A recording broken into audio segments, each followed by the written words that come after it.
We're live, we're back.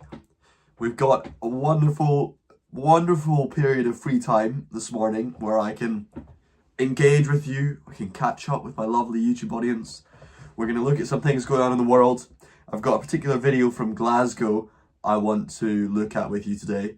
I've had a lot of Americans sending me lots of concerned, wonderful, very pleasant concerned messages based on some of the things that they're seeing online, and they're a little bit worried that somebody in Scotland right now might be in a really bad position, that things might be tough and difficult. And I just want to break down what things are actually like for somebody that's living here amidst the things that people are focused on, and try and show you a little bit more perspective on what you should be worried about and what you shouldn't be worried about here.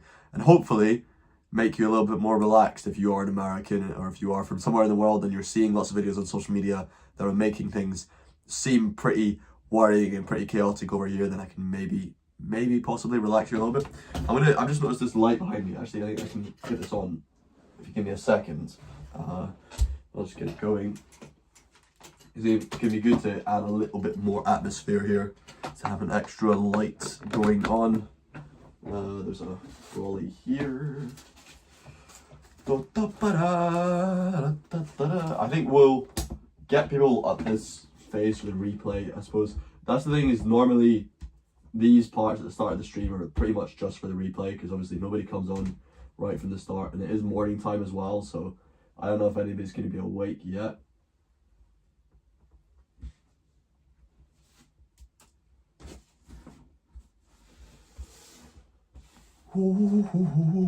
See, I have the option of putting it behind like that, or what I could try and do is block one side of it and then put it outside. I could put it outside of the room, couldn't I? Hang on. And I could get it to reflect off of the wall. If we put it...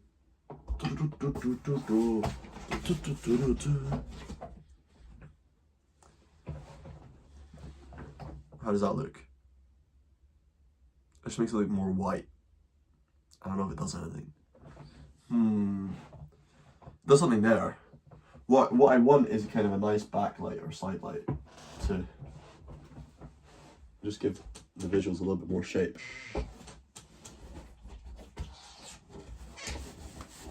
Maybe instead of putting it through the door, put it behind the door.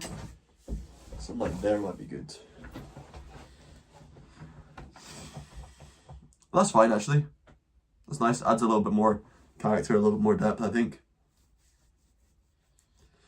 Oh,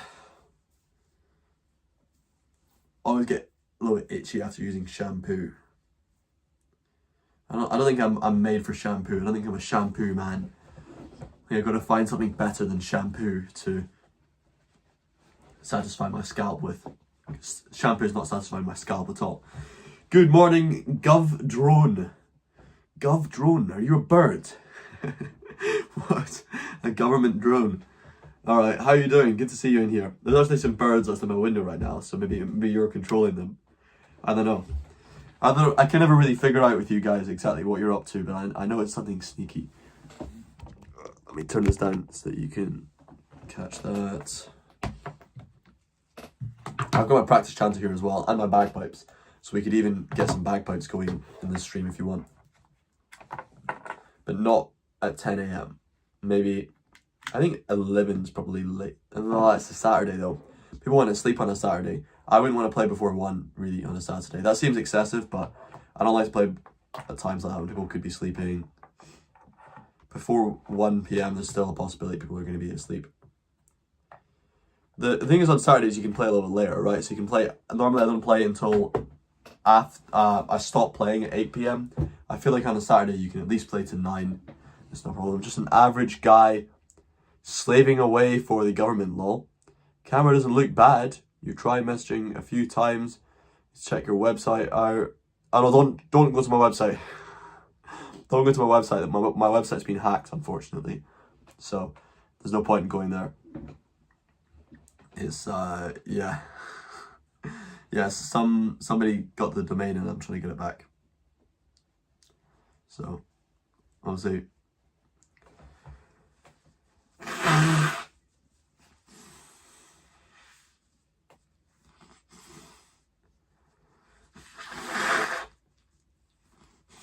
yeah, if you want to donate, there should be a link in my description here. That should work, hopefully. Yeah, check the link in my description. It should direct you in the correct sort of way. There's I think it's a Stripe link or a SumUp link, something like that. If not, it should be. It should be something that says tips. Let me just check the actual live stream and see if there's anything on that. Anything saying tips, because it should be quite obvious. I've tried to make it.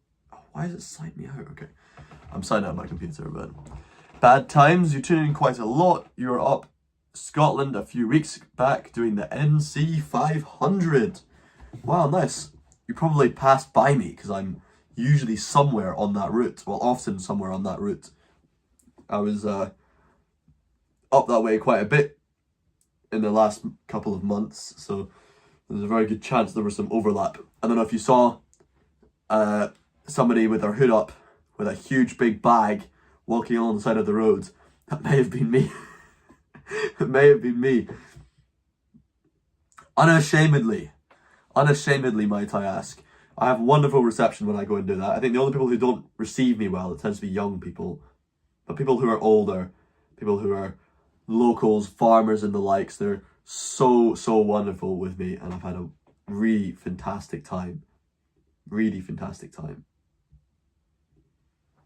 Oh, we've hit 8,000 subscribers on here. There you go. There you go. There you go. Cool.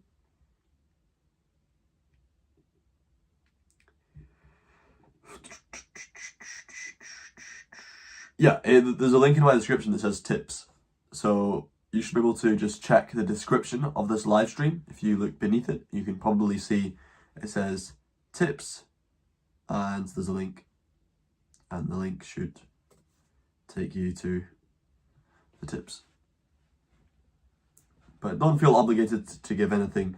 Your support and your presence here is greatly appreciated no matter what. And fortunately, there's a very small number of people who are very generous and very kind, and they're the ones who keep this sort of stuff afloat. They're the ones who keep me being able to make videos and travel the world and do all the sorts of mental fun things that I get up to on camera. I was thinking this morning when I was looking at some of the big changes in this country, thinking about, should I really be getting out there? Should I try and go to make bagpipe content, short content in other countries now? And it's a tough question, because I spent a lot of money on that stuff. I spent a lot of money on it. And I thought that because it was such an important message, it would get me opportunities, career opportunities to justify that expenditure.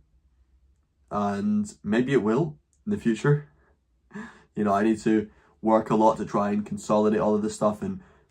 But broadly speaking, I think a lot of it was definitely spent on things that are not going to get a return.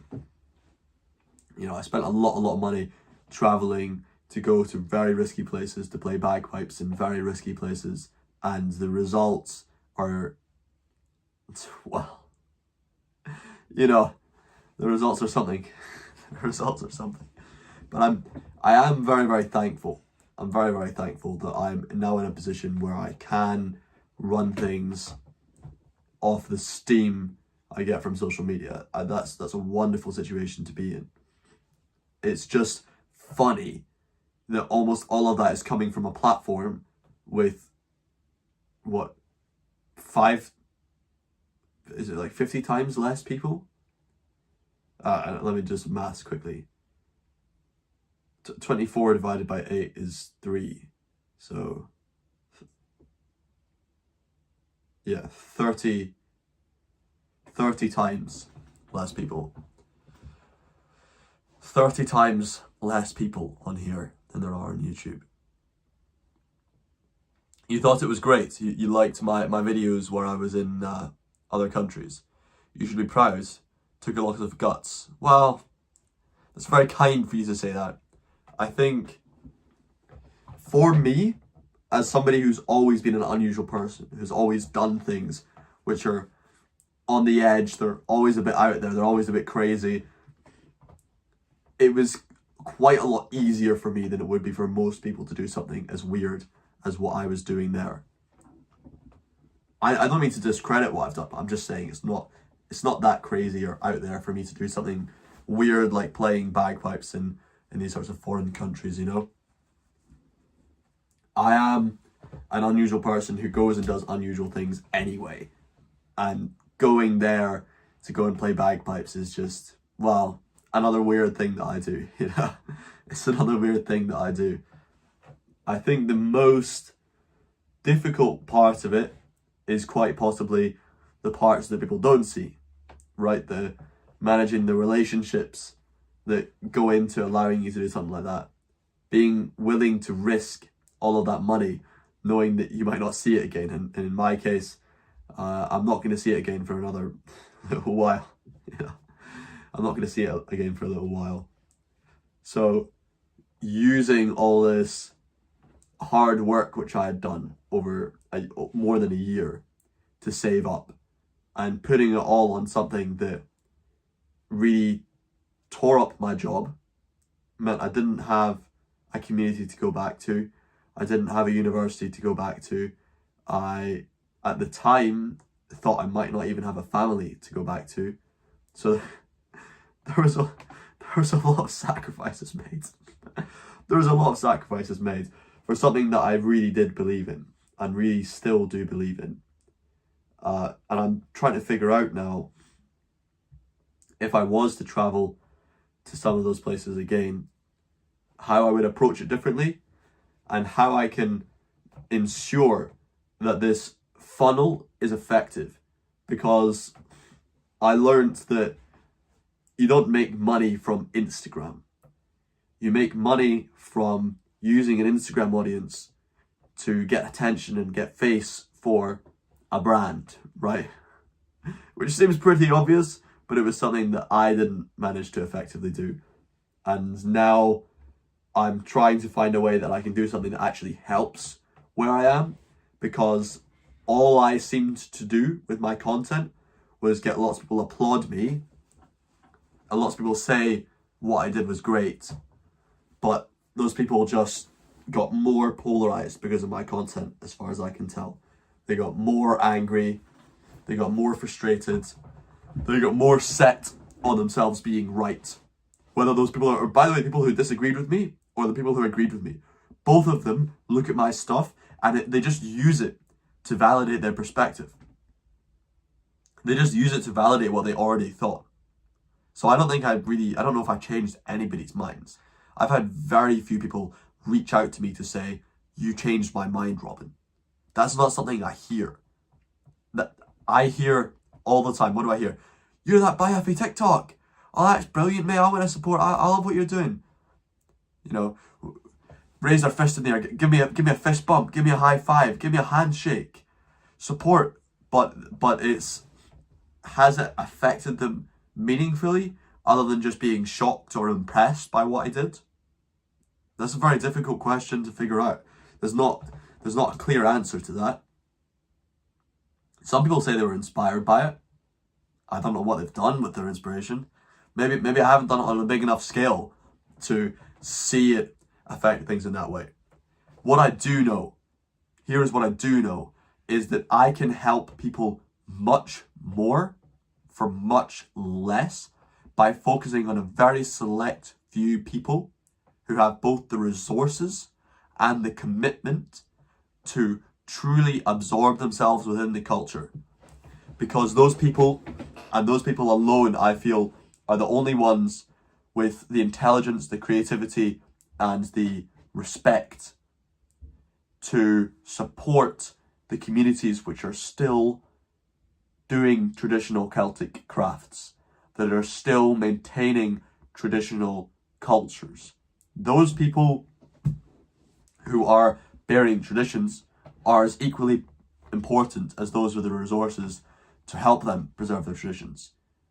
And those people are the people I'm working with very closely right now.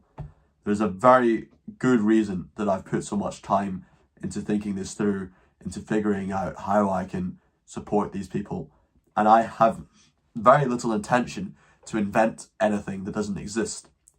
All I'm simply doing is working with these people to try and understand them in my modern, little, tiny Gen Z brain. How can I support these people? How can they flourish? Where do they want the culture to go? What does it really mean to them? And how can I then connect them with the other side of things, right? The other side of things is the people who are actually committed, not just the people who want to give me fist bumps, not just the people who want to, give me a wave and want to say Scotland forever, and they want to chant Braveheart or cite how much they hate English or how much they hate the immigrants. The people who really matter are the people who are willing to travel here, most importantly. The people who are willing to immerse themselves in something that's unfamiliar to them. The people who want to have life-changing experiences, not just a shallow kind of engagement. They don't just want to see the Outlander-related locations. They want to embed themselves in something very real and very sincere. And there's nothing wrong, by the way, with any of these people. I love all the people who give me fist bumps. It's brilliant. No, big up these guys. They're supporting me, they're supporting what I'm doing, they're showing love for the culture. All these set jetters who come to Scotland to go to all the beautiful places where films were shot, brilliant. You're bringing money into our economy. You're bringing your lovely, jovial spirit to here. You're coming and supporting our restaurants, our hotels, our local industry is being supported by you. And we're very thankful for your presence in this country. I don't mean to negate that at all. It's just that with what I'm working on, which is trying to preserve the culture, aside from maybe broadly tax contributions, which are unfortunately not being spent very well anyway, those people don't really do that much. They're not really just not really relevant to my goals. I'm not got in vendetta against any people who engage in this broad, shallow level. Those people are brilliant. And most of the people on my Instagram and my TikTok too are people who engage on that broad, shallow level. But hopefully with this YouTube, I can find people who engage beyond that. They can engage on a personal level with this commitment to sacrifice, which is necessary for being able to use your resources to maintain the culture. That's why I'm focusing on this really small subset of people. That's the only way I believe I can really make any sort of substantial change. Now, the other side of things which I'm working with is there's a number of people who do things which are vaguely similar to what I'm aiming to do, but they're just not quite hitting the nail on the head. And those people are pretty important as well, right? For example, there's a gentleman who I want to work with who does wilderness experiences, where he takes people out into the wilderness and gets them to experience the culture. Unfortunately, there is an element which is missing, right, from the survival, which could quite easily be added in if I was just able to connect with him and find a way to implement this, which is the art and the culture side of things. Because survival and being in the wilderness is really a core part of the culture. So I'm not saying that isn't the culture, because it totally is. Culture exists through survival. Survival allows culture to exist, and those things have a very key relationship. The skills which allow him to survive are culture. They are the most earliest forms of culture. So I don't mean to say that is not that. However, I do believe that if we are to collaborate, we can foster something of a more productive baby when it comes to immersing people not just in surviving, but in the intellectual and creative works which were a part of us thriving. Those things are the most interesting things to me. Survival is wonderful. I don't mean to negate what he does. This is the man, by the way, who lives in a beautiful rural area near the Cairngorms and has experienced this entire surroundings his life. And when you listen to his voice, listen to the way that he speaks, his accent, his enunciation, his intonation, all these things supplement that really strongly. You can tell he has a very sincere connection with the woodlands, with the land, with his whole environment, with the tools that he uses, even, you could argue. It's just tougher to try and see how that... I don't see something like that, a survival experience, as directly providing value for anybody here, like yourselves, who are curious about Scottish culture, who do want to embed yourself in it, which is why I'm finding out ways with him that we can create something that is not just survival, but complete immersion, which he already provides, with elements of that, the things that take us beyond. I think there's a funny notion that, oh, well, you know, there are these Paleolithic humans who were living a basic life and just trying to get enough food together and trying to get enough tools that they needed for them to survive. Right, my computer needs a update, let me just see.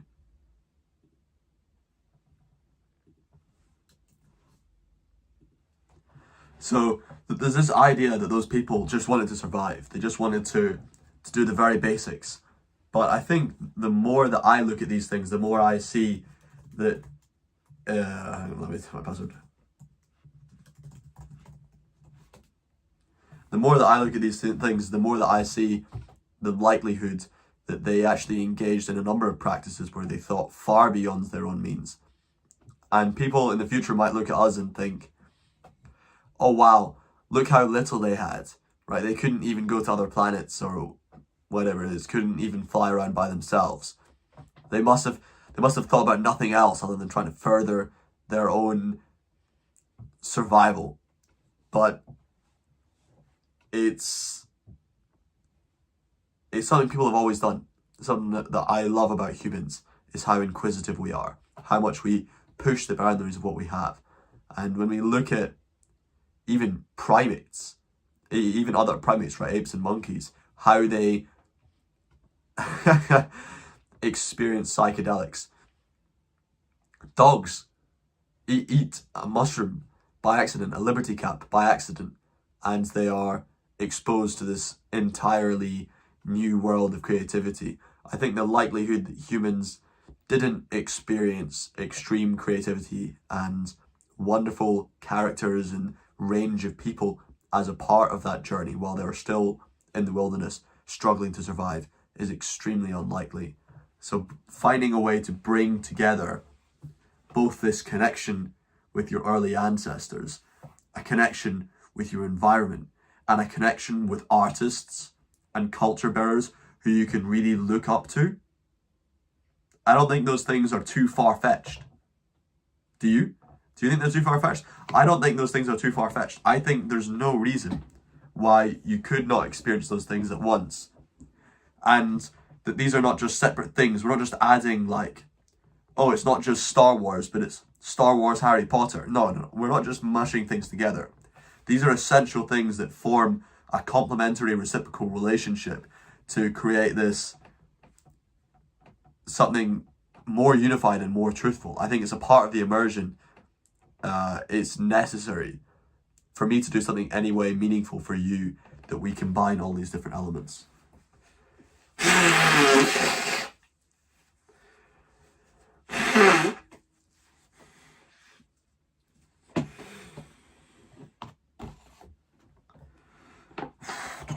I'm curious.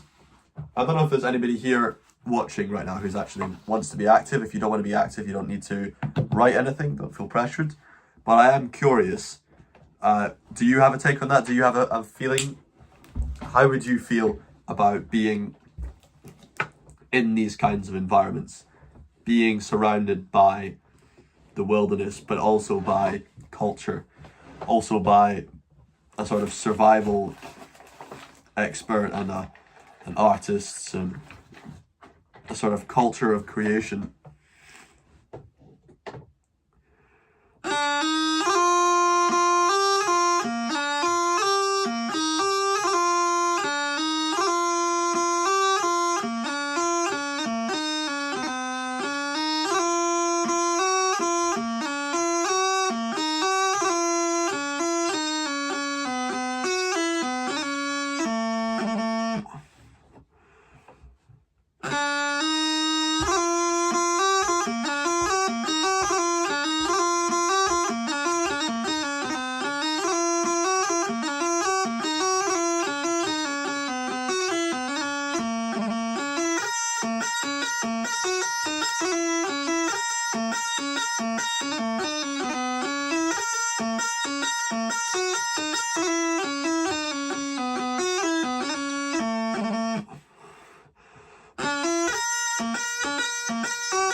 Fuck. I'm joking.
Right, I'm just gonna do chant for a little bit because screw this.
Well,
my burrows are rotten today.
Oh, fuck.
I'm going to work on that a lot. That's a tune called John Morrison of Ascent House.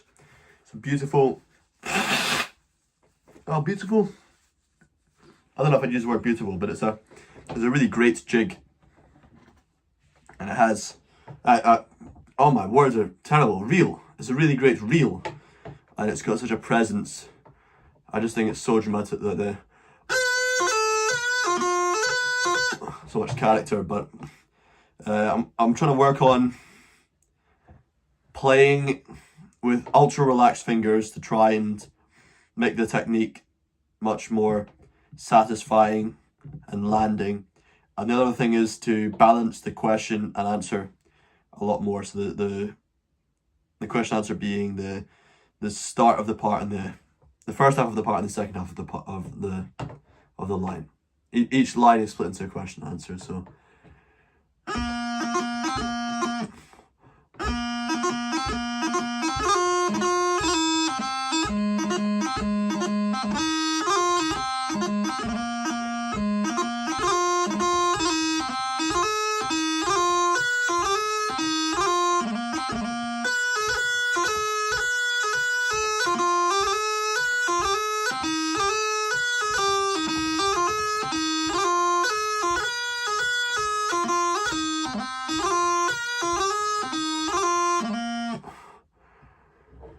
That's the first two parts. So 4 lines, 2 lines in a part. You can hear I'm trying to work on that question and answer more.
From the top.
It's coming through better there. It's just annoying, like that's the only time my technique actually sounds nice, when I'm playing super slow and super relaxed. But when I try and play that relaxed and slow on the pipes, I've not managed yet to get that to come through. Especially those grips.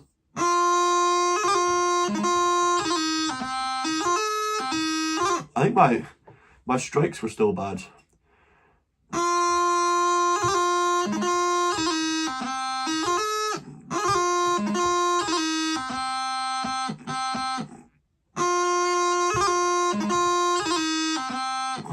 Yeah, I'm missing the notes. Hang on.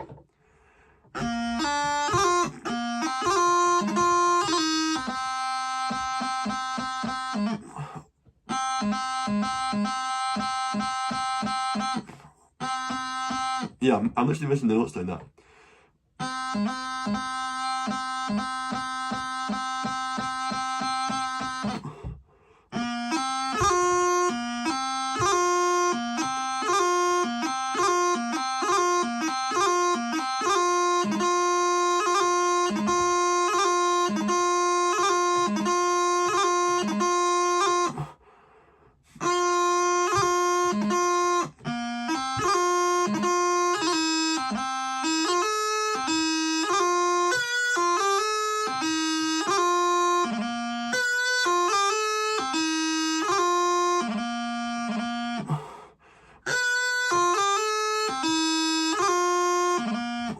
I'm going to try the fifth part again. I'm starting with a B because I rush the tachyms.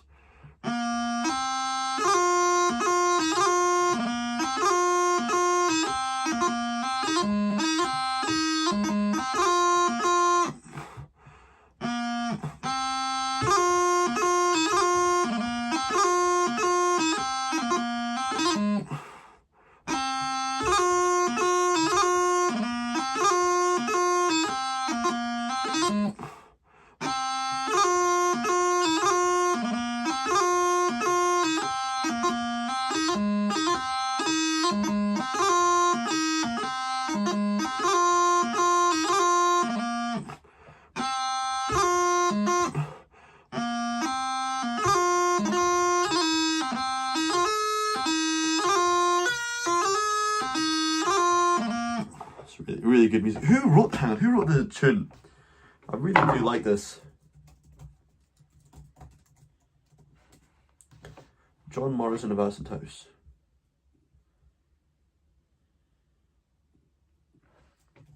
Who composed John Morrison of Ascent House? Peter McLeod Sr. Yeah, I should know about all these people. He's a pipe major.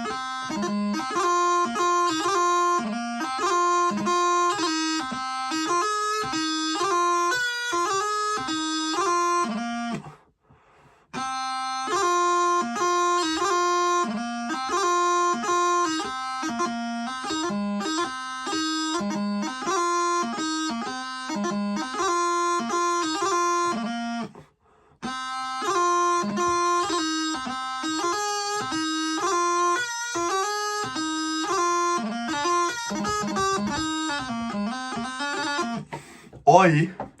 What do you mean, oi? What are you oiing me for? Oh! It's so funny, I get so many requests. Robin, do live streams. Do live streams on YouTube, please, Robin. Please come and say hello to us on YouTube. Look at this, look, I'm here. I'm here to say hello to you. I'm here to say hello. But I'm just going to keep practicing chanter until maybe some people will show up, but I'm probably going to scare them away with my little chanter, but.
That's definitely one of those tunes that sounds much better than the bagpipes. Because the whole effect in the latter end of that, so the last two parts of the reel I played at the very end there. So I play a hornpipe, a jig, and then a reel, which is just a variation of the jig. And the reel, which is a variation of the jig, so the jig's called Banjo Breakdown, and the reel, of course, is called the American Breakdown. The latter two parts of the reel depend entirely on the effect of creating staccato by interspersing the melody notes with a high A. And that only works on the bagpipes because the high A is not only in tune with the low A, the high A is, of course, in tune with all three drones, with both the two tenor drones and the bass drone. So the high A kind of blends into the background. So whereas on the chanter you hear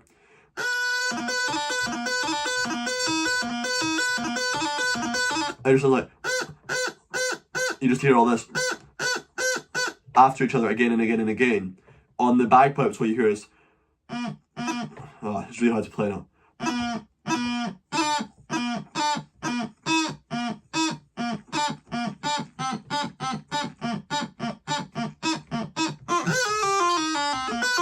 So you hear this, you hear almost like it's stopping. It's and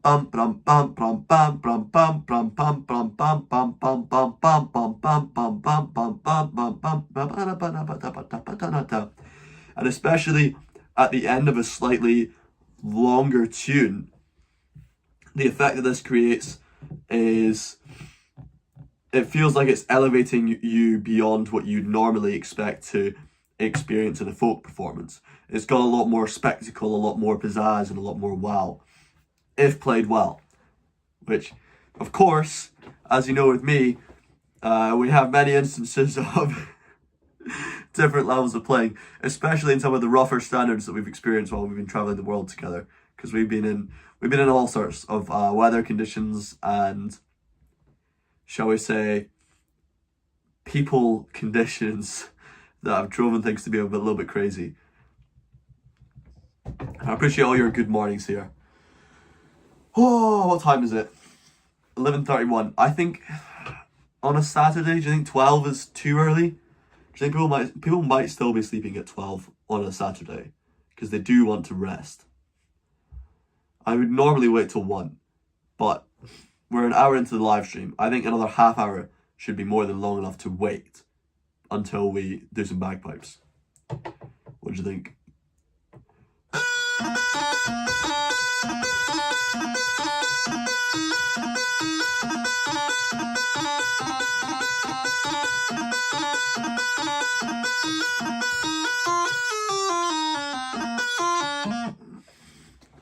Good morning, Major Ocelot. Well, we are getting some of the OGs coming in today. There's going to be some people who we've not seen in a while, I suppose. These are the main characters from Morocco, from the Morocco times. Back when I thought live streaming would grow. All these people coming in and telling me how wonderful it was, how much they were enjoying it. I thought, well, they're probably going to tell their friends, and they're going to be more people watching, and over time we might get to averaging 10 viewers, and then 20 viewers, and then who knows where it'll go from there. And then I decided, screw it. We'll have to stick to, because the YouTube video, then we get a YouTube video that gets, 75,000 views. And you can see how much more impactful and how much easier it is to grow through videos than it is through a stream. I think streams lend themselves to some things, and I think one of those things is degeneracy. You know, people who are watching kind of, it's hard for somebody to enjoy a live stream for a long time without having the sick, perverted feeling that they want to see the person who's subject of the live stream do things that they feel they have control over. Are you only live on YouTube? I am only live on YouTube now because the other platforms, basically, in order to multi-stream, you have to pay money, right?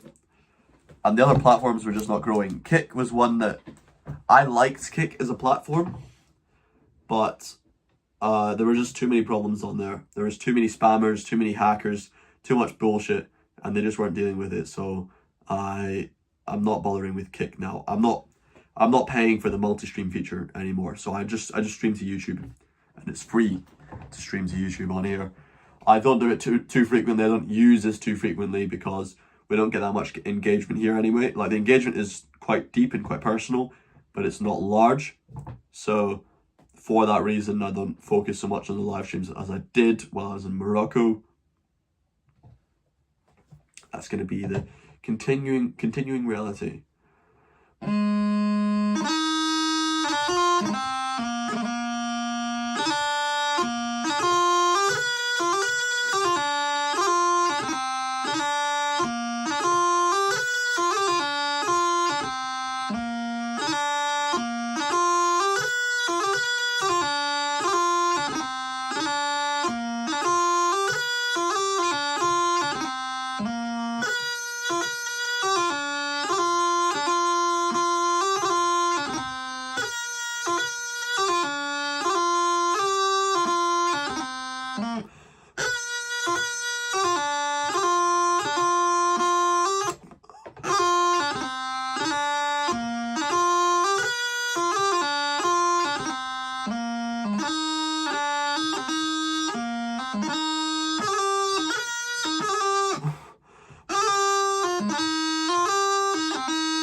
Good day to you, Legacy Minecraft 1. Is it nice out in the UK this time round? It is nice. It is nice. I mean, I can't speak for the UK, but I can speak for Scotland. I can tell you, Scotland is very, very nice at this time. It's very lovely to visit at this time and to see Scotland. It's very warm. There's less rain. But the fruits of the rain are very, very visible. So by the fruits of the rain, I'm absolutely talking about the wonderful flora, because it is very, very verdant. It's very, very luscious and deep with plants and just wonderful thick trees everywhere. You know, looking at Edinburgh right now, looking at many of these wonderful cities which have these beautiful green areas, they feel now like they're popping out at you more than they have done in previous years. And I'm very delighted to be in all of these places and to be spending time just admiring these wonderful views. I've spent far more time than normal this year just staring. I was sitting on a bench for maybe 1 or 2 hours with a friend, and obviously we're having a good, interesting conversation. But the entire time, we weren't looking at each other's faces. We barely looked at each other's faces. I think I may have forgotten what my dear little friend might have looked like while I was speaking to him, because I was so focused on the view ahead of me. And of course, the view ahead of me was, as I was sitting in Princess Street Gardens, the view ahead of me was the view of the entire Royal Mile going up to the castle, and the end of the Princess Street Gardens where the trains go by. You can't really see the trains. You just see all the trees. And then you see all the wonderful buildings, a mix of Edwardian and Georgian Tudor buildings. And all the way up to your right where you have the grand castle on the Castle Rock sticking up on these sharp, jagged, volcanic rock. A wonderful, wonderful sight. Uah! No, I'm very glad and very blessed to be here.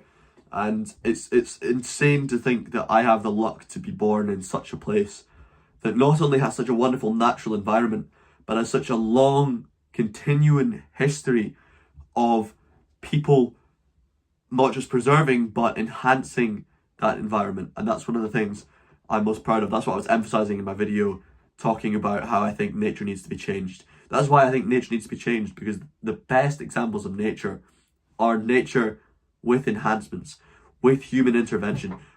Us as humans are so important for beauty. We do focus a lot on how much humans have made the world uglier, and we don't focus enough on how we have made nature more beautiful. And we deserve a lot of credit for that. Maybe not me personally, but you know, John Muir and what's his name, Teddy Roosevelt, they can be credited absolutely for their wonderful, wonderful commitment. Many people throughout our history with their wonderful commitment to keeping things alive. I think King Charles and David Attenborough might get enough credit, but may as well mention their names. Ah.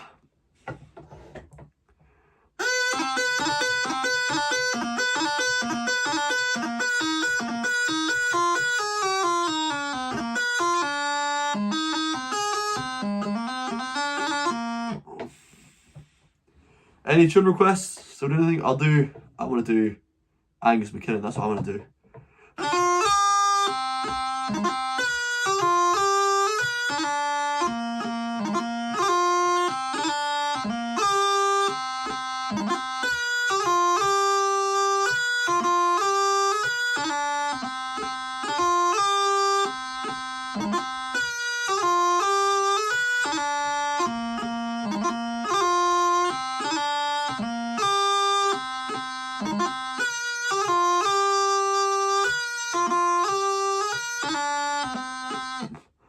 Yeah, I'll do Bunny Dundee. Just let me finish this tune, then I'll do it after.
There you go, Bonnie Dundee.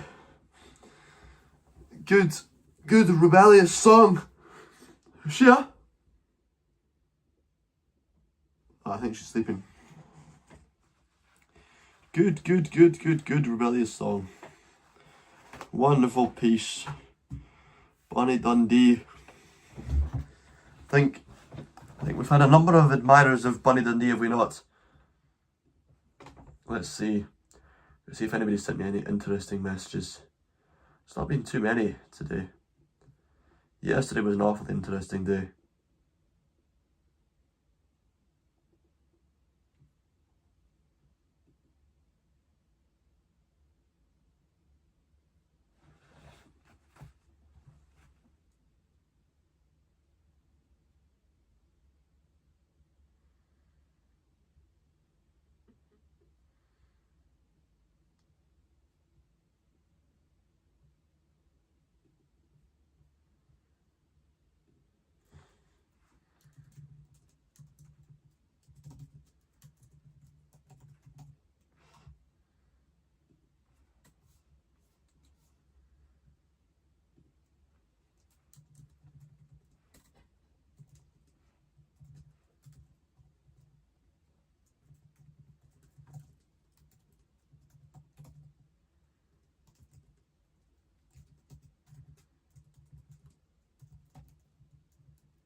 You heard the tune a while back and couldn't stop listening to it. Yeah, it's a military favourite, that one, isn't it? Military do that a lot. I hear it all the time in marches and parades, which is ironic, considering they serve the royal family, and that song is about somebody who was a little bit feisty against the royals. Mr. Dundee. I got shit in my teeth. Is there any? That's just yellow. Just yellow.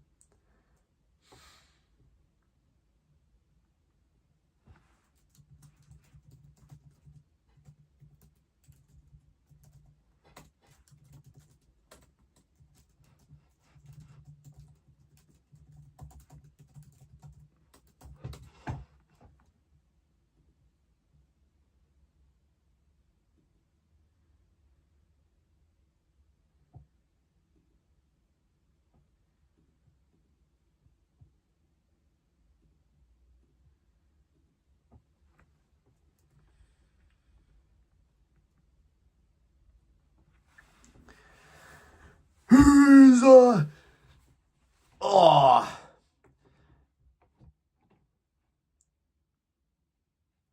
my fingernails aren't dirty. They're okay. Yeah, I'm very excited for this busy summer. I've got a very busy summer. It's very all planned out and everything. But right now it's so calm and cozy. I think I've been enjoying the presence of my room a little bit too much. Now that I've been asked by a publishing company to write my own book, I'm considering writing a book and drawing artwork for the book as work, which is maybe a little bit of a leniency, because that's not going to make me much money, I don't think. You know, I think what it is it'll be good practicing for what I need to do. But Maggie Garden, is that a tune? I've never heard that before.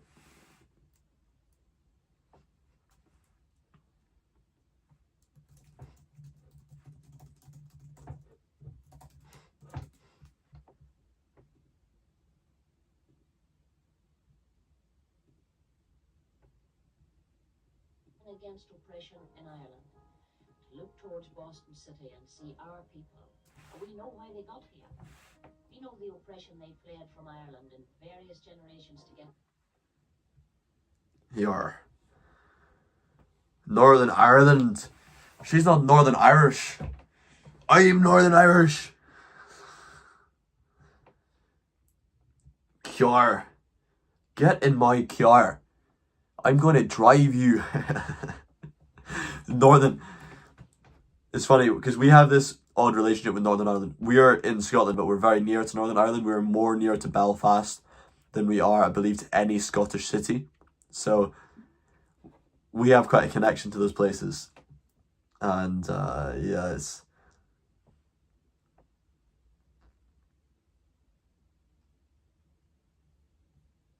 What the hell's going on here? We've got black people asking me for money. Love you from Canada. Fancy Freckles saying love you from Canada. Shall we reply to Fancy Freckles saying love you from Canada? I think we should. What should we say to Fancy Freckles saying that they love me? Say, I love you. No, I love you too. You know, I don't respond to these people enough. They're very nice. Let me hear Maggie Garden. Maggie Garden. I've never heard that song before. Maggie Garden. What's that? This is a strange name.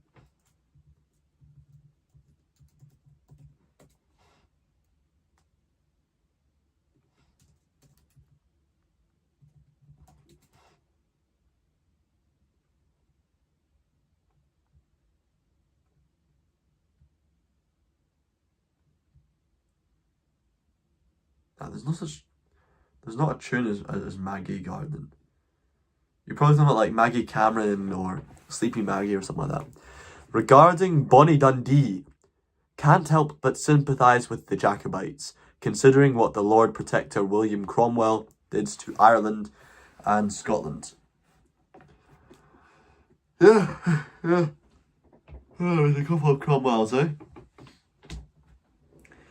But we have a gentleman coming into power soon. if not in the next 5 years, maybe the next 10 or 20, restore Britain, have some very Cromwellian beliefs. So we may see a return in Cromwellian policy. That would be interesting. That'd be very interesting.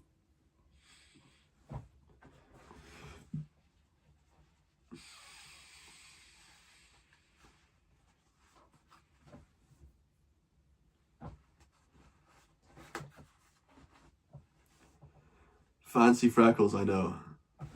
Someone wrote it while you played.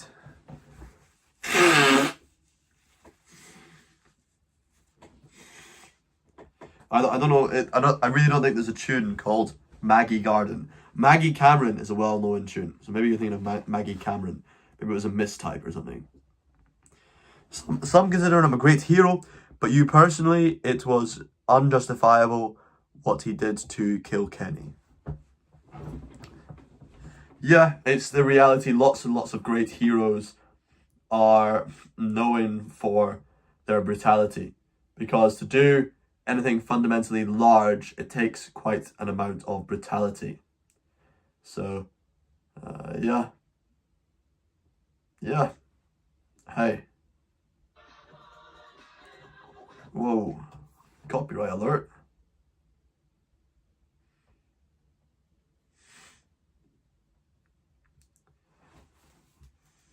That's right. Thank you, Fancy Freckles.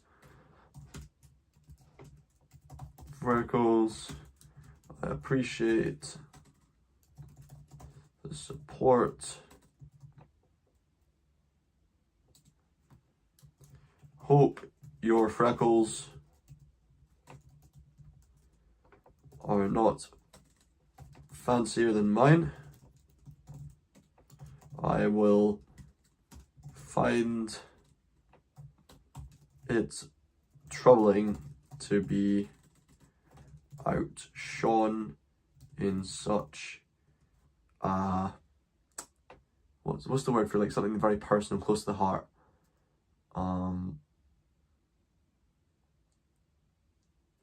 It's just such a category.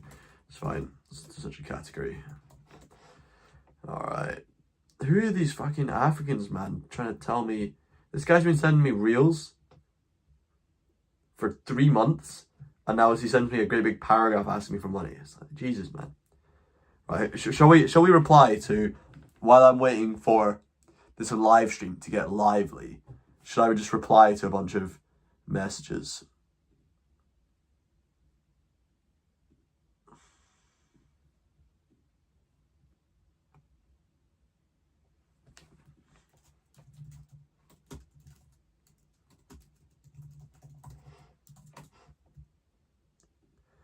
Let's try and reply, because I don't reply to.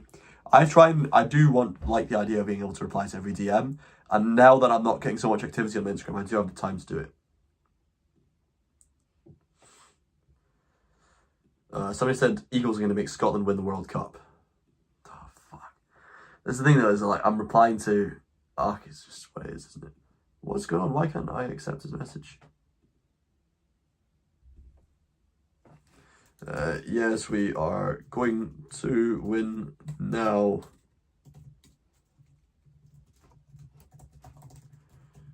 I hope you're there supporting them, as if I'm fucking going there. Right, Simon. Right, I'm not responding to reels. Still no answer about the taxpayers' money he illegally gave to Hamas to run UNRWA. Wow, what is that?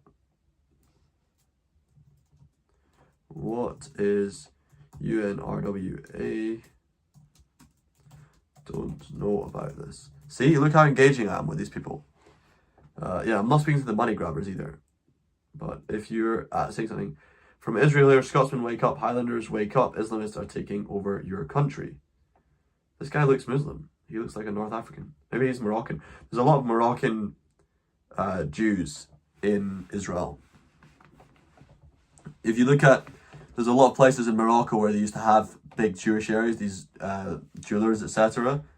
And they kind of disappeared a little bit because a lot of them all went to Israel. I think even Benjamin Netanyahu has connections to Morocco, although I can't remember exactly. Maybe he went to primary school for a couple of years there or something like that. But I'm sure he had a connection to Morocco. Somebody was telling me about.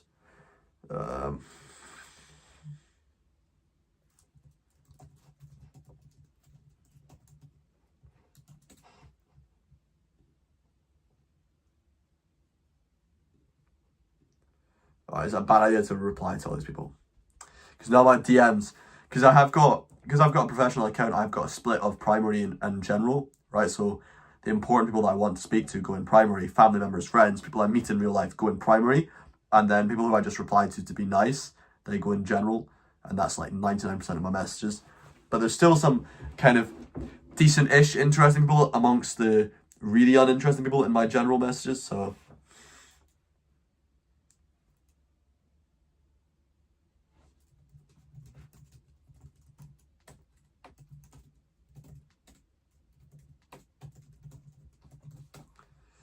Oh, you don't have your own currency, flag doesn't matter.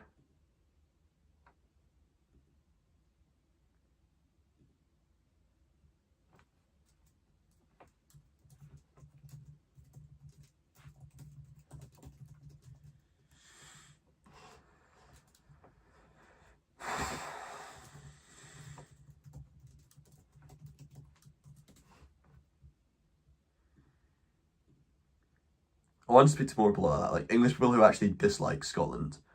Because a lot of English people just like vaguely look down on Scotland and just go, oh yeah, they're a bit silly, why do they want to leave us? We've got lots of money, we're, you know, why would they want to do that?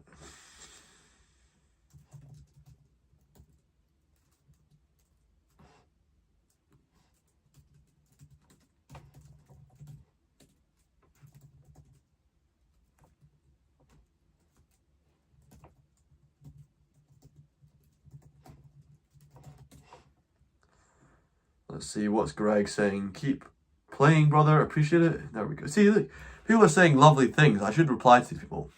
Keep playing, brother, we appreciate it. Thank you.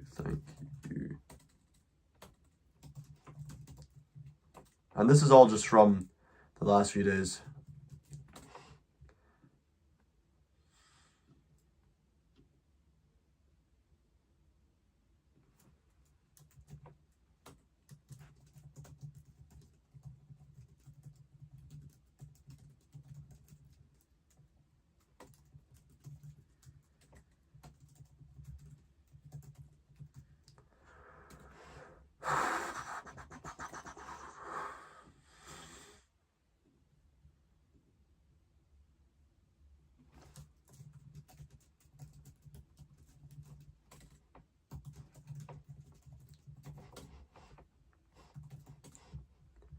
So many typos here.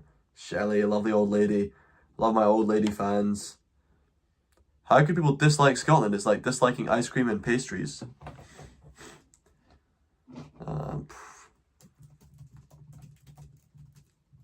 Wow, this poor old lady sent me 1, 2, 3, 4, 5, 6, 7 messages saying how much she loves me and what I'm doing.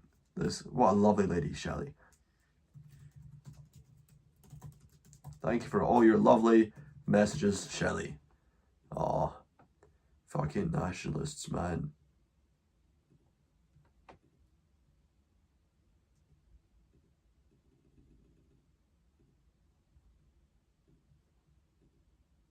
Come on, let me accept the message from R. Atkinson. Wait, oh, Ryan Atkinson? Okay, never mind. Where are my money grabbers? Oh, you're talking about the DMs, yeah.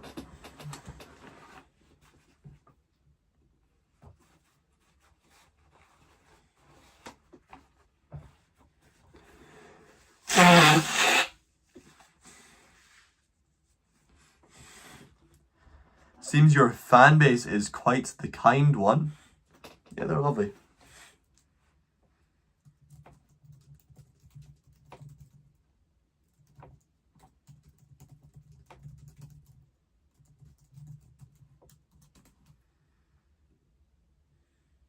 Alright, let's see hidden requests.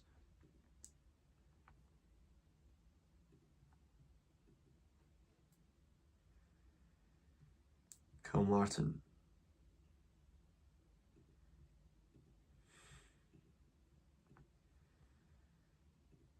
Come on. What's going on with... Oh, this is terrible. I mean, I'm right next to the router for the internet. and it simply does not work. It's really, really bad, the internet here. It's very bad. Oh, what time is it? Oh, it's 12. Shall we do some bagpipes? Oh, my internet. Are you even able to see me right now? I mean, I can't accept a message.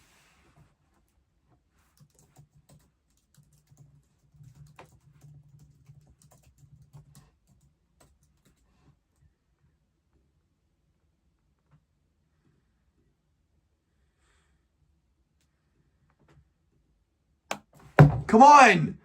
What's going on? Let me get in, let me accept it. I just want to reply to people. Thank you.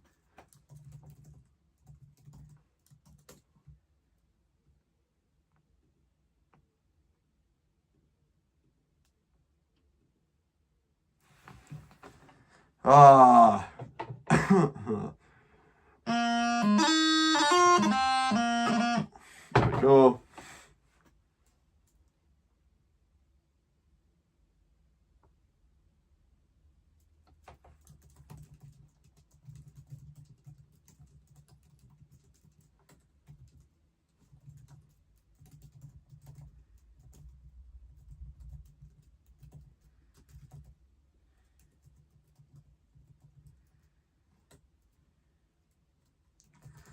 This guy's commenting on my garden thing.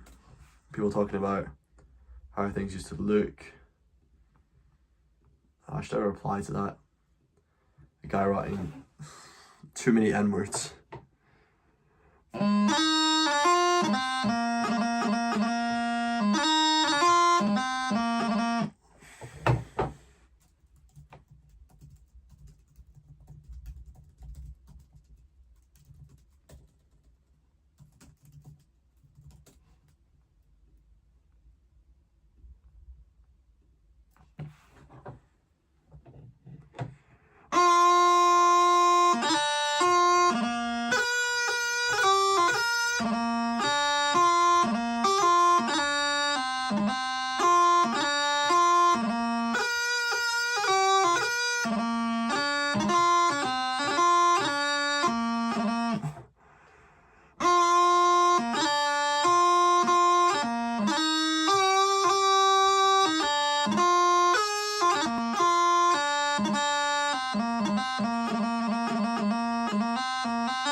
Come on. What is wrong? I'm going to use my hotspot. That's how bad it is. I'm sitting in a house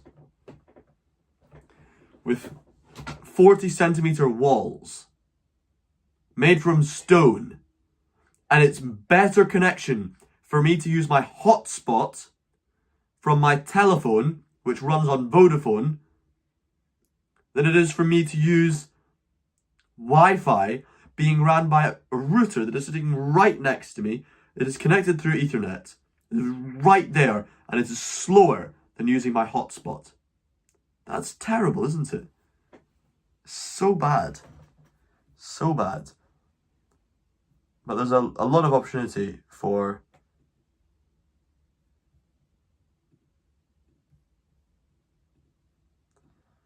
change here. A lot of opportunity for new businesses. Honestly, it would not be hard There's so many opportunities just in areas which are very important to people where there's just such poor service. It would really not be difficult.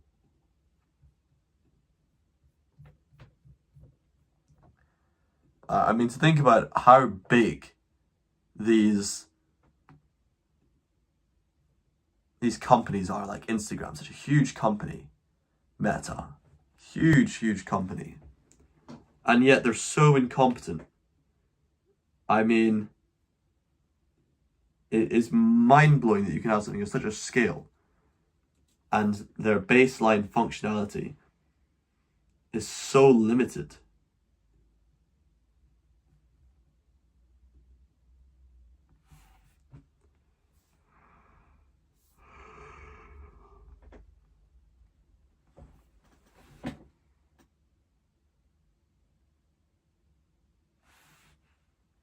Four, 2, 6, 5, 4, 7.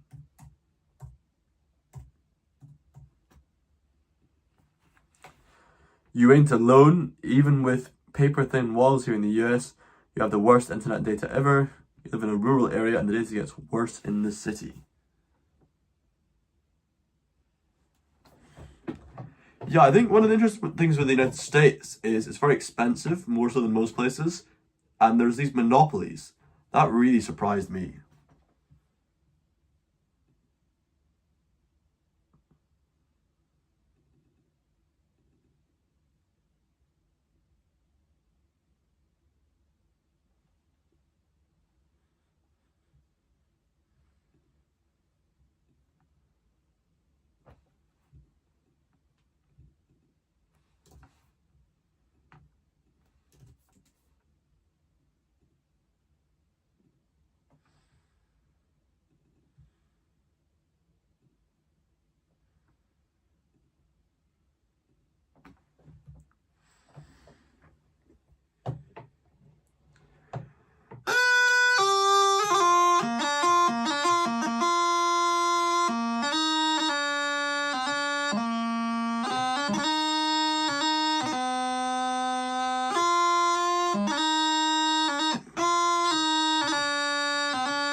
Right, I asked if we should do bagpipes, and I got crickets. So, I think that's a no. What are we going to do instead of bagpipes then? Oh, I feel rotten. I need to take my dog on a walk. I'm going to do that. Change my shirt, because I want to get something different on. I've been wearing these green shirts a lot. I feel like changing things up. Maybe I should wear white or something. I don't know. I've only got a couple of white. What have I got? 3 white shirts, I think. They're much more rigid though. These green ones, they're made from. This is made from linen. My other green ones are made from linen as well.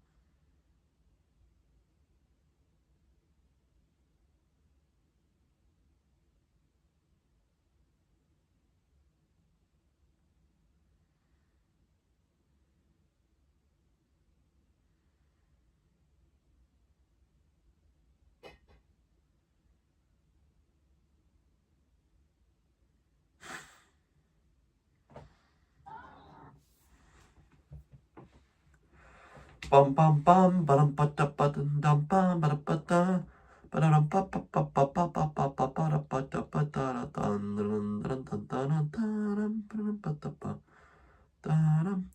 That is such a delicious head of hair, Robin. Oh, thank you very much. Thank you. I appreciate it. That's what I want to be hearing.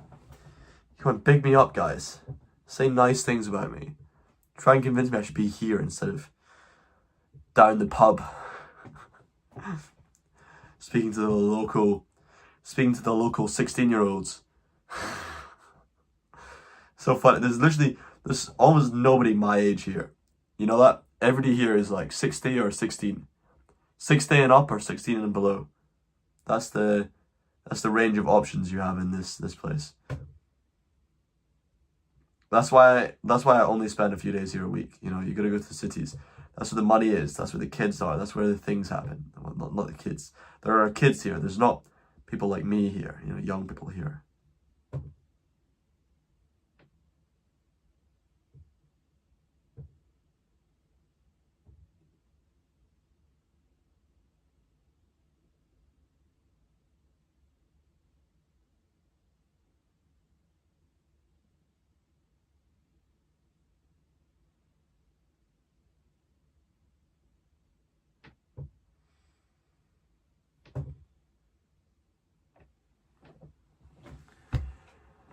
Dum bum ba-dum bum dum bum bum ba-dum ba dum dum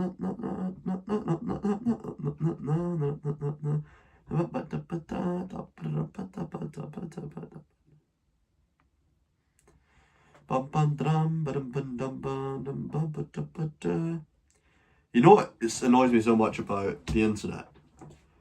Is the way that these algorithms work. How have they not figured out what I want to watch? And what I mean is, when I'm watching bagpipes, it's really straightforward. I go and I put on a video of Stuart Little playing an MSR at the Glenfiddich. I would gladly follow up from that video to watching a video of Callum Beaumont playing a pibroch at the Glenfiddich, or of Peter McAllister playing a jig and a hornpipe at the Donald MacLeod Memorial Concert competition. I'm not going to watch a video of Stuart Little playing an MSR at the Glenfiddich and then next want to see an AI montage of AI bagpipe music. I don't have a vendetta against AI, by the way. If/when they actually start making good music, I'll gladly listen to it. But right now, what we hear is really rotten. It's really terrible. It's really terrible. And I have no interest in hearing it. Yet for some reason, they've managed to trick the computer code in some way that it shows me their video when there's a wealth of wonderful players playing wonderful music that I can listen to on YouTube. But I have to search for it and click on it each time. And when they recommend the next thing, you know, you're just listening to Stuart Little or whatever, you know, you're listening to a really good player play.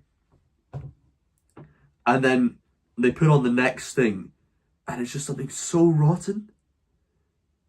You know, maybe you're washing the dishes and you put on something that you thought was great and it was 20 minutes long, and then it finishes and you would happily continue to wash the dishes in silence. But instead of being able to wash the dishes in silence, or even at best to some nice music, you're faced with just this horrific atrocity of AI generated bagpipe music with a horrible AI image of like some man with 4 drones and one sticking out his bum. It's just so silly, clearly really low effort, and clearly made by somebody who's not from here, doesn't understand what we have here, and has no issue using our culture, using our imagery that we have built up over a long time, breaking it down, by the way, because if anybody doesn't know what bagpipes are, they can look at the symbolism and the imagery, and our culture is being represented there by their computer-generated nonsense that's useless and meaningless and unmusical. So it's just like when you have a bagpiper playing to the world who's not good. And unfortunately, people find it so funny when there's a bagpiper who's bad that a number of really terrible bagpipers have got around and they've really got seen so much that people think that's what the bagpipes are. Now we have a new issue, which is computer-generated bagpipes, which are even worse. They're even more boring, they're even more bland, and they're completely fake. And they're made by some Indian in a basement in Pakistan, making horrible generated images to go along with it and posting them on YouTube. Somehow, he's figured out a way with his magical little computer brain to convince YouTube that YouTube would rather show to me somebody who has chosen to go out of his way to watch hundreds and hundreds and hundreds of hours of bagpipe music, would rather watch, for some reason, their bullshit computer-generated nonsense. How? How could this be? Of all the wonderful examples of music, I would rather you put on Tchaikovsky. I'd rather you put on a video of fucking Mr. Beast. I would rather sit there and watch Mr. Beast give $100,000 to little children who are starving and blind or something like that. I don't know what he does. When he goes to Africa and says, you know, last to survive lion camp, he gets $100,000. He gets all these little children in a lion camp, surrounded by lions, and they have to run away from the lions. And the last one who survives and doesn't get caught by the lions gets to keep $100,000. I would much rather watch that than sit through this kind of abysmal, senseless, tasteless, artless, soulless nonsense. Am I speaking to the air here, or does anybody else feel this way? I mean, surely, if they're able to do this to bagpipe music, I mean, if the Pakistanis who are, or whoever, I don't know, maybe they're not Pakistan, maybe they're Chinese, maybe they're Americans, they could be Americans. Let's spare being accused of racism here, and let's assume they're all Americans. Because everybody here knows I love Americans, right? You know I love Americans. The disconnected American sitting in his basement, an incel, involuntary celibate, not voluntarily celibate like me, an involuntarily celibate boy in his bedroom is refusing to engage with a sincere culture and is insisting to go out of his way and find a niche culture, a niche instrument which has interest, has thousands of years of reputation building, and deciding to butcher it. He's probably found his way to rock music as well, hasn't he? He's probably found his way to blues music. He's probably found his way to jazz. So I can imagine a number of you who enjoy other types of music that I'm not so aware of and so focused on are probably facing the same issues, are you? Probably if you like, I don't know, is there AI heavy metal stuff that the YouTube algorithm tries to force down your throat? People will look for the real thing through that. Yeah, they will look through for the real thing. Of course they do. That's the point. I look for the real thing. I exclusively seek out the real thing. And whenever I find these videos, I recommend you do the same thing, by the way. I always report them. But it's not going to do much one person reporting, and they need to have lots of people reporting, I believe, before it's actually going to be something that they do anything about. And you need to sort of put it as spam or misleading or something like that, because they don't quite have a clause for something which is destroying a culture. They don't have a clause for culturally genocidal content. But there should be. Well, I know there's AI everything, and that's fine. I have not so much issue with there being AI everything if they just create it and nobody cares about it. But when you look at these videos and it has millions of views, when fantastic videos of fantastic bagpipers are getting a small hundreds, you really wonder how is this system so messed up that it rewards this and that people are showing this instead of quality videos of quality musicians. It's something that we need to think about, what we can do to adjust that. How can we report those videos of rotten players? Because anybody who's watching this, they're seeking out Scottish music. They're seeking out Scottish culture. And they're sitting there staring at an image. They're probably old people, they probably don't know. Or they're probably people like me who like good things, but then just get shown afterwards automatically through autoplay something nonsense. I'm not against AI, guys. I'm not against AI here. Let me be very, very clear. I'm not competing against AI either.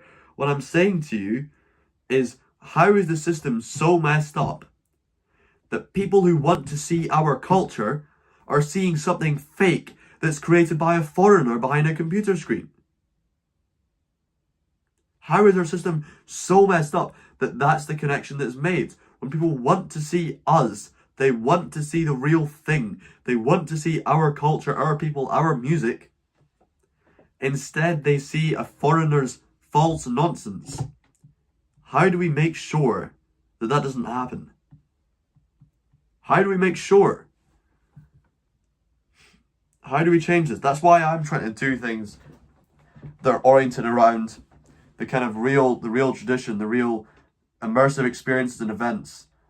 But marketing this stuff to a market that's so used to so much tacky nonsense, it's pretty hard to try and face them with it without putting it in a 23andMe, Ancestry.com, Braveheart, Outlander, Rob Roy, Brigadoon, Hamish, Thistle, Tartan, Saltire nonsense. I feel like you need to hold up a thistle and a haggis and an iron brew just to attract their attention. Just say, you wouldn't say competition, more like annoying, unfortunate, shamefully compatriot? What do you mean compatriot? What could be compatriot about a foreigner? It's not compatriot in the slightest. A plastic flower doesn't ruin one's day. I don't know what AI music when I'm trying to relax does. It just shouldn't be there. It's fake. It's made by a computer, and it's being shown by a computer to people who are looking for something that is real. How do we find that balance? How do we play that?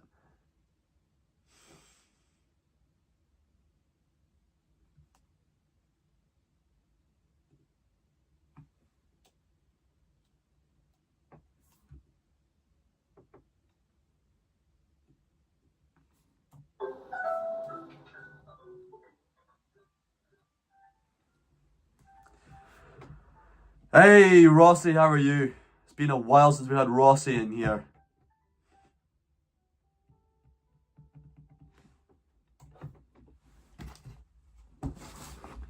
It's good to see you, though. It's been a while.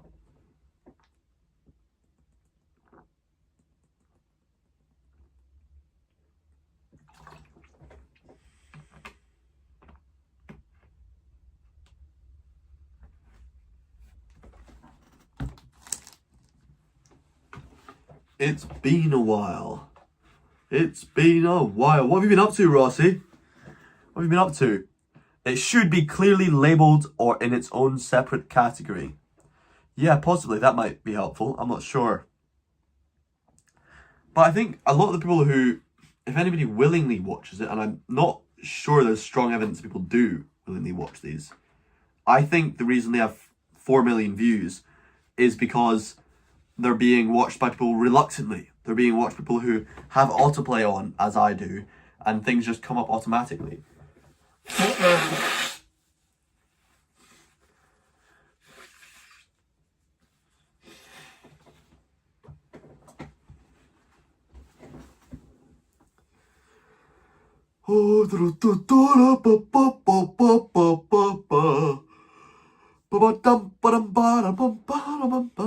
Have you ever gone to see the Highland Games?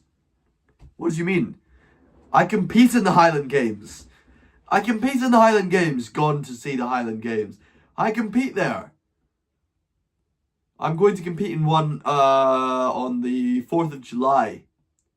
I'm competing at Luss Highland Games on the 4th of July. So if you want to see me compete, if you want to come to the Highland Games, then you can come along. Come along. He's got the sniffles. I don't have the sniffles. I have chronic rhinitis, my good friend. This is chronic, and proudly so. Proudly so. I must tell people I have a serious chronic nose issues. Thank you very much on the loot. Thank you for your support. I appreciate it.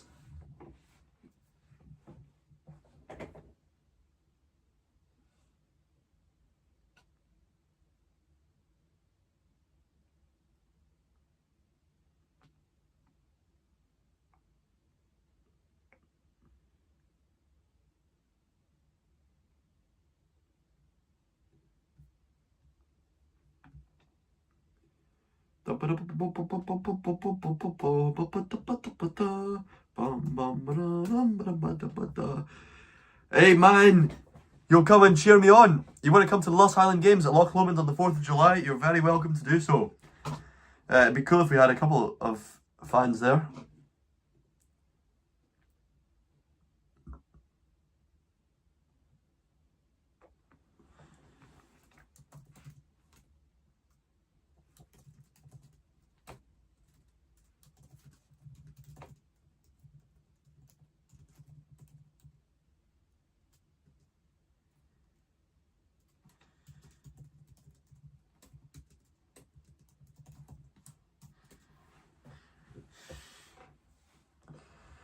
Are you going to stream your Highland Games competition? What events do you compete in? I will not stream it, probably. I will probably record it, so there will be a video of me competing. And I will post the video of me competing on my YouTube. So I posted a video of me competing in an indoor competition recently on my YouTube because people request it very heavily. It's not the sort of thing that people actually watch as a video. It's never going to get many views, but people do request it, so I do it. Put details in here, please, Robin. In where? What details do you want to know besides is the last Highland Games on the 4th of July? I mean, that's all. That's the only details that I know. I've not actually entered the competition yet. I should probably do that. Let me see the clasp. Bum dun dun dun dun dun dun dun dun bum bum ba na na na na na dum ba da bum ba dum ba da dum ba da dum ba da dum ba da ba da dum ba dum ba ba dum dum dum dum dum dum dum dum ba da ba ba dum bum ba da.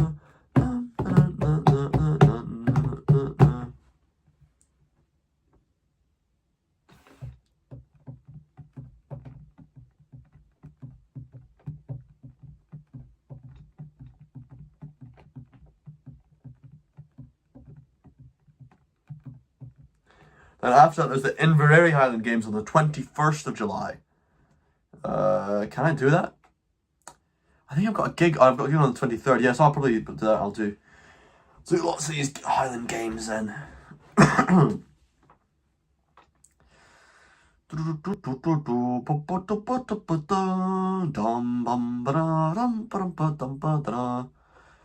need to get a new kit though. Maybe I can use my kilt. I've got hose, brogues, flashes, garter flashes. Just probably a waistcoat. Literally all I need is a waistcoat and a sporran. Like a simple-ish sporran and a waistcoat. Yeah, that'll be fine. Right, let's see.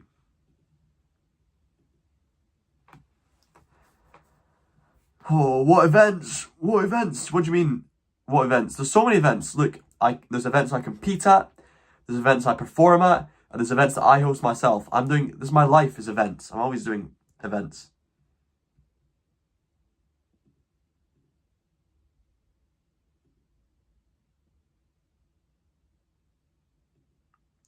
Oh, there's no Pembroke. There's only March to Spain real. So let's go. Let's get it going. Let's get it going. Put it on the Amex. Put it on the Amex, boys. I pay for everything with Amex at this point. Oh, that's great. My credit score has been improving. I've now got a credit score of 623. And I've never paid any interest. What is the sporran? Is it oatmeal?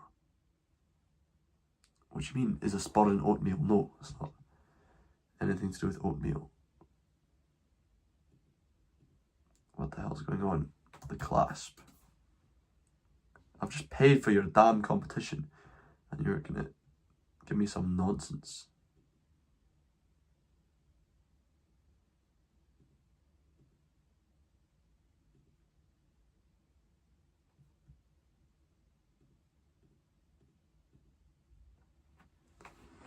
Best of luck at the game. What? That's very, very kind of you. Wow, thank you so much. What? That's so kind. Maintained Rage said, best of luck at the games. Here's me helping you get that new kit. What events are you competing at in the Highland Games? That is so kind. Well, I'm gonna get a waistcoat on your behalf then, a waistcoat and a sporran on your behalf. Wow. That's so kind, man. Thank you. Thank you. Thank you. Because a waistcoat's not that expensive. I can get a waistcoat for about $30. And then the sporran's about similar. So that helps out a lot. That makes a big difference. Thank you. Well, that might be the first time I've received a super chat on here. I can't believe how kind that is of you to give that. What's in it? What's in the sporran? The sporran has just whatever you want to put in. Usually I keep my phone in there. You can put anything you want. You can put a hip flask in there. You can put money in there. You can put notes. You can put your wallet. You can put whatever you please. It's essentially just a really nice big purse. That's basically what the sporran does.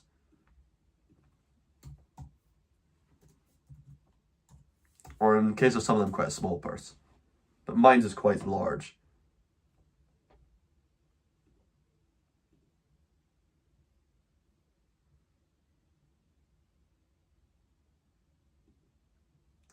Great, I've now entered the competition.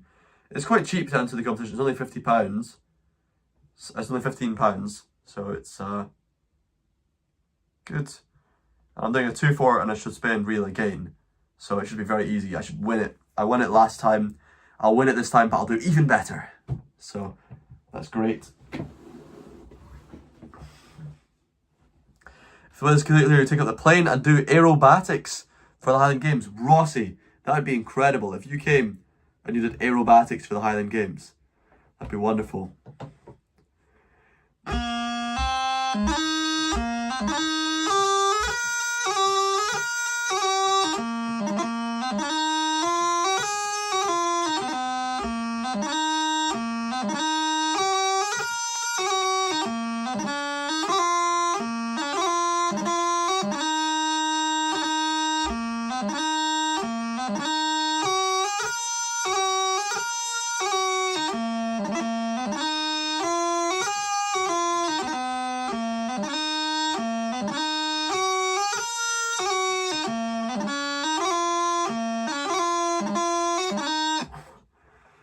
La Zabagasta! How are you doing, Robinaldo?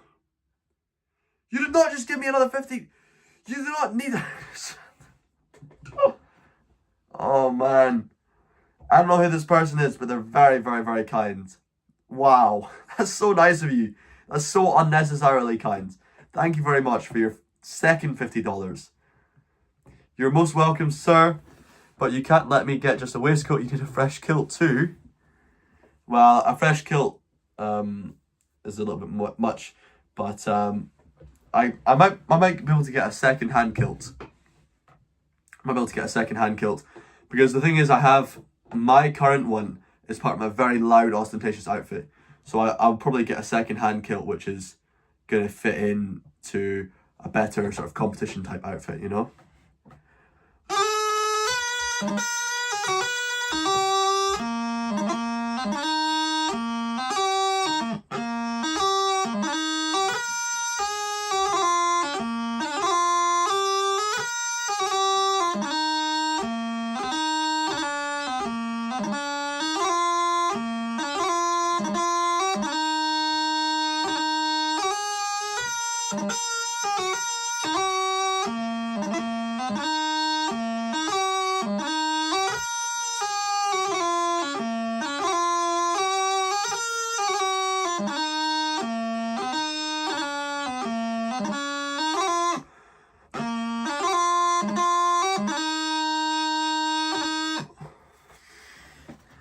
Did you like the thing I sent you about the piper who was on D-Day, landing someone on every anniversary, plays the Highland Laddie?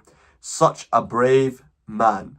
Yes, I saw that. I was aware of the story, but you definitely alerted me to some details that I hadn't been aware of previously. I've also seen videos of the gentleman speaking about playing. The Mad Piper, I believe they called him, who was playing. Let me plug in my phone.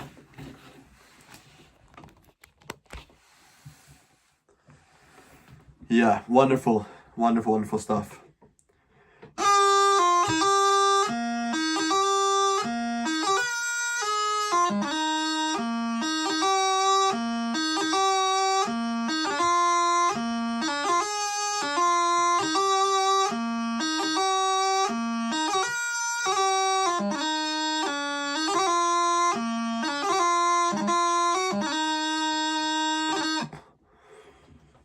You have a flute, but you're too lazy to learn how to play it. Poor flute must be so lonely. Doing the Lord's work. Look, Maintain Rage, I wish I could refer to you by your name, but Maintain Rage, you're so, so kind. I don't know how I can thank you or make it up to you, but yeah, if you want, you could message me on Instagram maybe, and I could tell you when I'm actually getting those things, because I will use that money absolutely to get a waistcoat and a sporran. And if I can find one, I might be able to get, you can sometimes get secondhand kilts for like 50 or £100, but sometimes they're more, so I might be able to get a kilt as well. I'd gladly confer with you while I'm doing that process.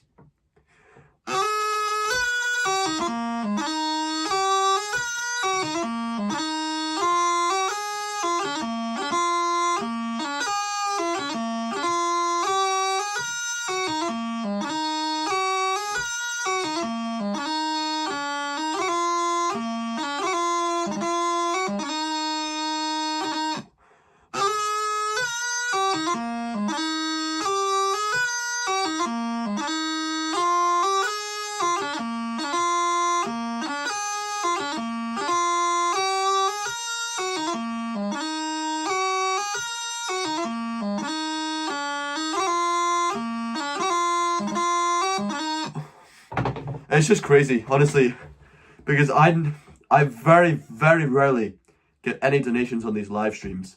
And for you to come in here and give me $100, and especially to do it with the intention of actually helping me get a kilt and a waistcoat and a sporran to compete in, is so, so thoughtful and just wonderful. Just wonderful. I love that. I love that you've done that, and I'm very, very thankful. I don't mean to beat down or let that super kind donation which you have made go unnoticed, because it's totally worth being recognizable. Is that a white umbrella? Yeah, it's just for the light. It's just for the light.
if I play, so that was my competition set I just played there, my March of Spain reel. If I play like that at the competition, I'm probably going to come first place in all of those categories. So I'm probably going to win again. Just a little bit crazy, but I probably would win playing like that. The thing is, for me, I think I should be in a higher grade. I shouldn't be in grade 3. I think I should be in grade 2 at least. And then I'd have like players who are much better than me playing against me. Whereas in grade 3, I just think, I've been playing for 10 years. I can do better than that. I think my standards are just good enough to do better than that. But obviously that's not for me to decide. That's for the judges to decide. And their decision is that at the moment I should stay in grade 3. So I won the last competition, right? The one that I posted on my previous video. I won that competition. And I didn't even compete in the P-Brick. So I only did 3 of the events, not all 4. And I still got enough points just from those 3 to win overall. Hopefully, my aim is to play so that people hear me and they think that it's possibly even I can aim for grade 1 standards. I'm not playing grade 1 level tunes. The tunes are quite straightforward that I'm playing. But I think if my playing quality is grade 1 level standard, which it's definitely not right now, and it never has been in the past, then maybe I'll be regraded to grade 2. Maybe. That's what I'm hopefully aiming for. Right. It's that time. It's that time. Everybody's favourite time of the day. No, it's the only time of the day you all care about.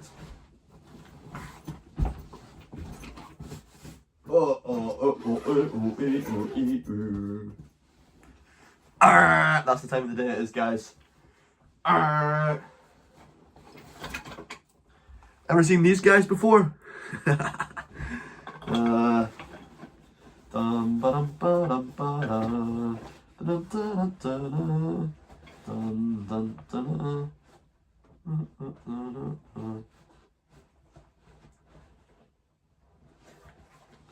Smells like oranges in my bag.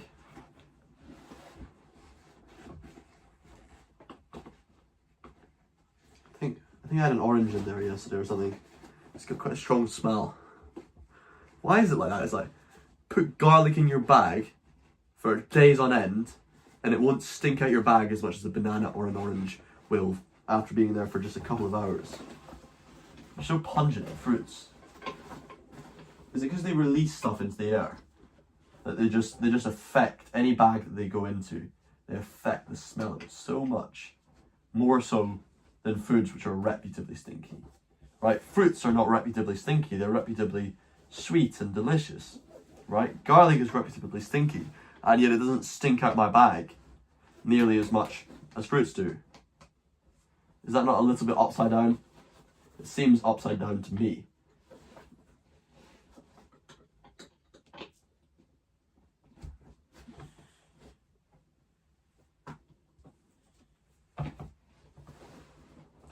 I had a very annoying encounter last week when I was busking. I was busking and a girl, sort of lady, came along to take a picture with me while I was busking. And I had my chanter out, right? I had the chanter out because I was twisting it around, moving it down. And she bumped into my elbow really pretty harshly because she was shimmying up trying to take a picture with me. She was trying to take a picture with me while I was, adjusting my bagpipes. She thought, oh, this must be a great time to take a picture when he's got it all disassembled, and he's clearly struggling and he's getting saliva on his hemp and doing all of these very unpleasant things to look at, you would think. I don't know if you can see it, but she actually chipped the end of the reed. She actually chipped it there. Which seems like a very, very small inconvenience, but a very, very small change to the reed is enough to be pretty annoying. And the main thing is with reeds is not the fact that they cost money. The issue with reeds is that when you get reeds, you have to get quite a number of them because you have to test them all. Because normally most of them won't sound good in your chanter, or some of them will sound slightly better than others.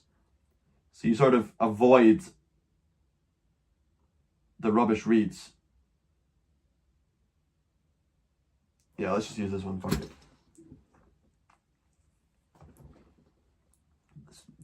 Anyway, it's a thing. It's a thing. They're just innocent tourists. They're giving money to the economy. I know. I'm thankful for them. I'm very thankful for all the lovely tourists. Whether they're gullible and silly in my eyes or not, I'm very thankful for their presence.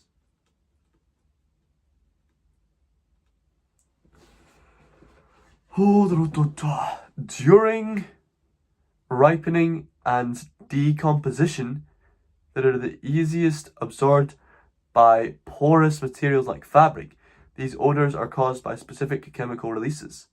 Really? Well, that makes a lot of sense. Thank you for explaining.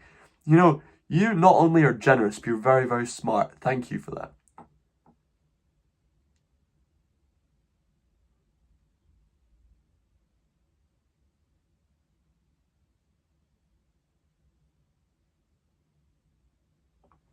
Or maybe that's your job. I don't know. Maybe you're an expert in fruits.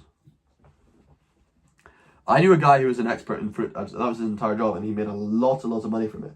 He had a company that was selling like specialized Korean fruits. He was Korean himself. And he had a number of employees that were all on 6-figure salaries. And he was earning 100, his business was making, but it was quite specialized kind of fruits thing. It wasn't just any old fruits, you know, the way they presented them and talked about them, did everything. It was very, very specific and very special. As fruit ripens, it releases ethylene gas and alcohols like ethanol, which contribute to a fermented or sweet smell that can permeate bags. Wow. They release ethylene. Wow, okay.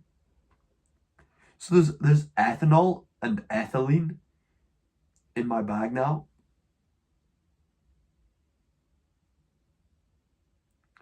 Ah, you're a farmer. Well, that makes a lot of sense. So you're an Australian farmer and you're abiding to your strict laws there, yeah. Yeah, I found that with Australia. I found while their laws were, broadly speaking, very broadly, not harsher than British laws, they were always more specific about telling you exactly what you can and what you cannot do. And the result of enforcement is something similar to what you have here, but it's much more forced and a much more, I don't know if I want to say strict, because there's certain things they say you can do that people just wouldn't do here, that you just wouldn't see happen, because people would just consider it completely unreasonable. But it was very surprising to me to see that kind of big government approach that they have in Australia.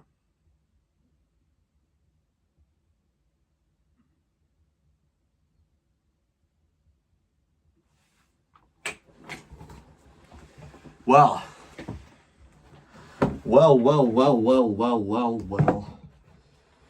Dum ba dum bum dum ba dum dun dun dun dun dun dun dun dum dun dun dun dun dum ba dun dun dun.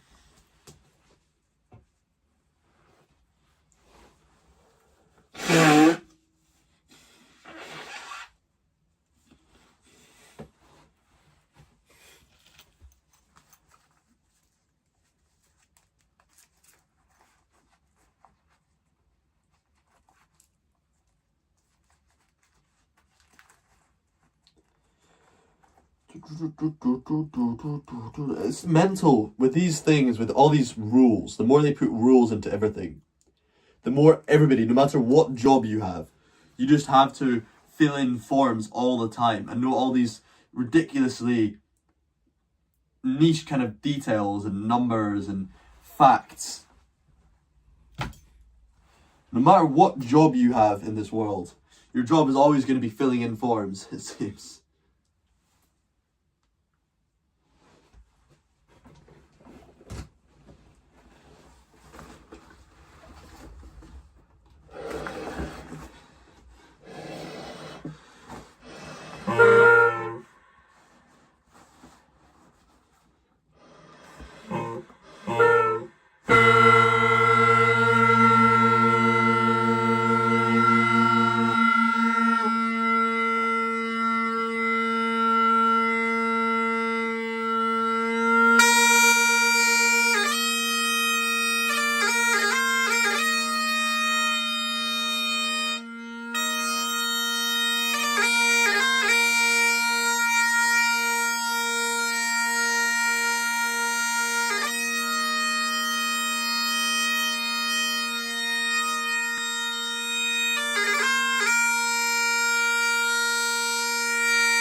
as unfortunate as it may seem, you've got to go now. Farewell, Robin, and good luck. Thank you very much, What's in a Name. I appreciate your presence here on our live stream. It's only about mitigating liability for them so they can blame it all on you. Yeah, that's pretty accurate, to be honest, to what I see. I see a lot of that. It's them putting more and more responsibility onto people to organise themselves, where they don't have to do this stuff themselves. But they do it through this, giving you all this silly administrative work that is not really part of, I mean, I suppose I'm speaking on your behalf here, I suppose, about an issue that's I don't know that much about. I grew up around farmers. I grew up around farms, around farming. But I don't know that much about farming. It is something I see a lot, though, is no matter what job you're in, you are being forced to fill in paperwork. You're being forced to take so much responsibility for silly little things. But that's the situation with overregulation, eh? In 2 years' time, I'm sure it'll all be some shitty LLM bot that you speak to instead.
my pressure's not very good at the moment.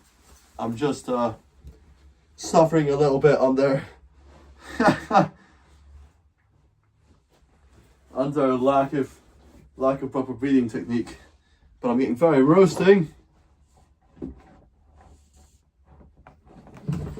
But the sound is good, yeah, the sound is good. You're right. They are playing well. They're just unfortunately, the pipes are playing well. I'm not playing so well, but that's okay.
something ethereal in bagpipes. It's like there's an ancient call in the sound you don't know. It's got soul.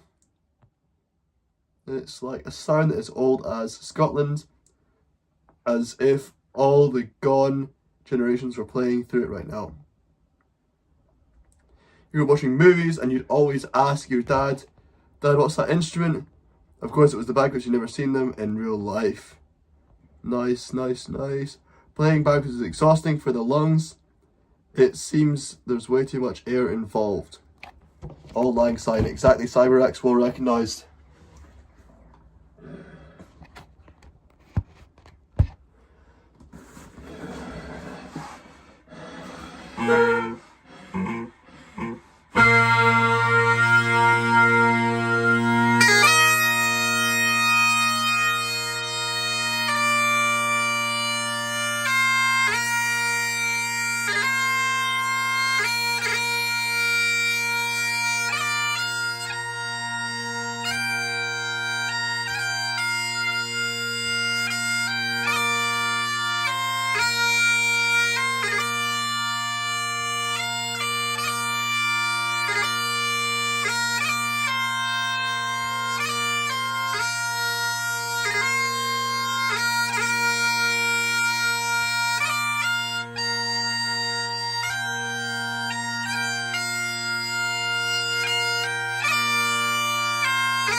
Right, any requests before we finish off the stream?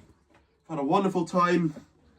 I know it's just money, but that donation from, oh God, what's his name? Something Rage. What's his name? Anyway, it was very, very kind. I wish it maintained Rage. I wish I knew his actual name so I could thank him personally. He's a farmer in Australia, and he's been very, very kind and very generous to support me in getting an outfit for my competition. So I'll remember that. I'll remember some of the nice things you said as well, by the way, in this, but I'll especially remember the very kind donation because I don't get those very often. You want to hear Scotland the Brave before I finish?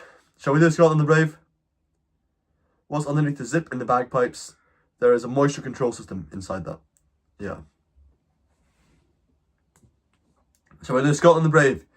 Any other requests for my last performance? And then after that performance, I'm going to finish the live stream, okay? Because I need to go and walk my dog and I need to have a shower because I'm getting very sweaty already. It's getting hot in here while I'm playing. Well then, in your piping competition, what's your setup? The setup, so it's a Highland Games on Loch Lomond in Luss, or near Luss. If you know where it's a small town on the sort of north-ish west side of Loch Lomond. So it's a very nice place for a Highland Games. One from the Corries. Oh! Shall I play the Rambling Rover? Okay, I'll play the Rambling Rover in Scotland the Brave.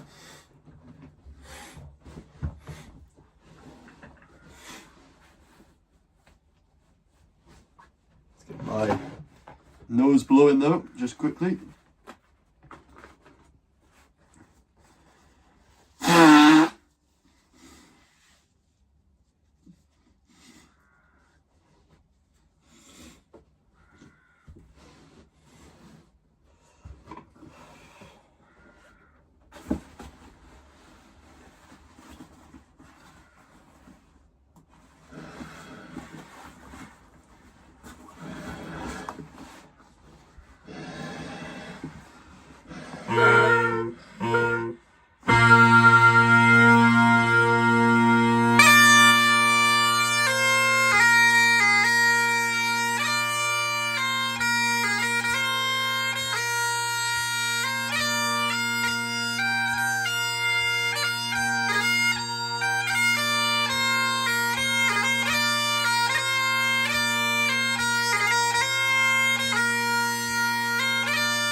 Thank you very much, everybody. It's been wonderful getting to play for you today.